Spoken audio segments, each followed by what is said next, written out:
My full name is Waldo Joe Brunner. I was a CWO 3, last day in the Navy, reverted and retired as a Master Chief Radioman. So I left Cape Hatteras and went back to Bainbridge, Maryland for Class B radio school. Left Class B radio school, went to Long Beach to catch. I was assigned to command their Amphibious Squadron 7 staff. And the ship had already left. So I had to go up to Travis, fly to the Philippines, meet the ship when it got there. So being in the staff meant that we had to do admin inspections and things on the other ships in the squadrons. So we had 8 ships in the squadron. We had 2 AKAs, the American, the Matthews, and 2 APAs, the Navarro and the Bayfield, and then we had Carter Hall, Cabildo, and Point Defiance were all LSDs. So, and we rode the Point Defiance as a flagship for a while. And then later on we picked up the USS Princeton as an LPH, and then we shifted our flag there. But spent the better part of 2 years in Vietnam.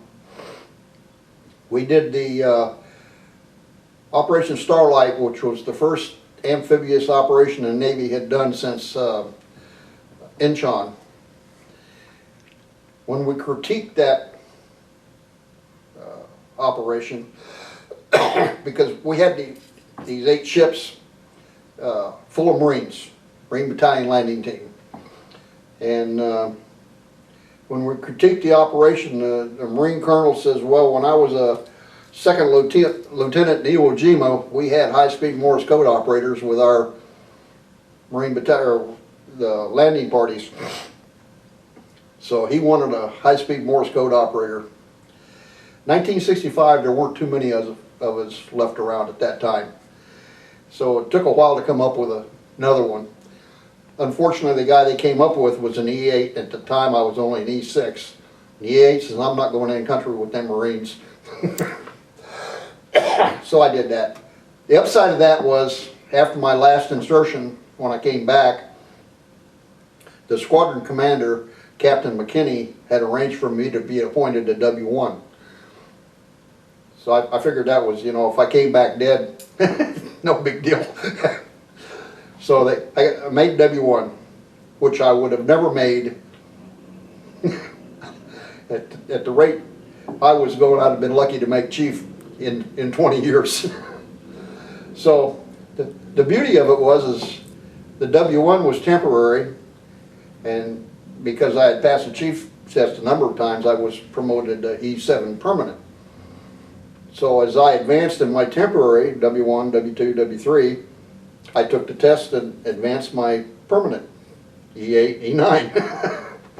So my first duty station as a warrant officer was the Naval Communications Station, Hawaii.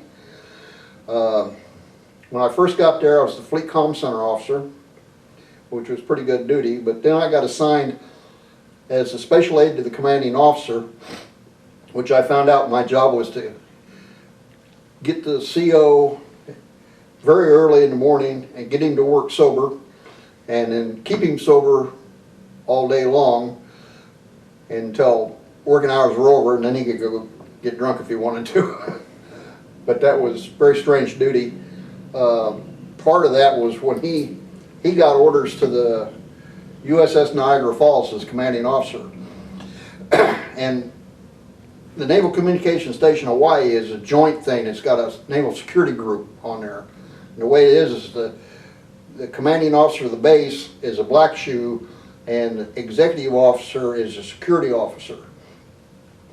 So Commander Gray, I think, dropped a bug in Sinkpack Fleet's ear that Wettlaufer was not really qualified for command. So they called me down there and wanted me to spill the beans on him, and I told him, no, as his personal aide, I'm not going to betray any confidences or anything. So what was funny about it was the guy that was interviewing me was now Rear Admiral McKinney, the guy that arranged for me to be appointed W1.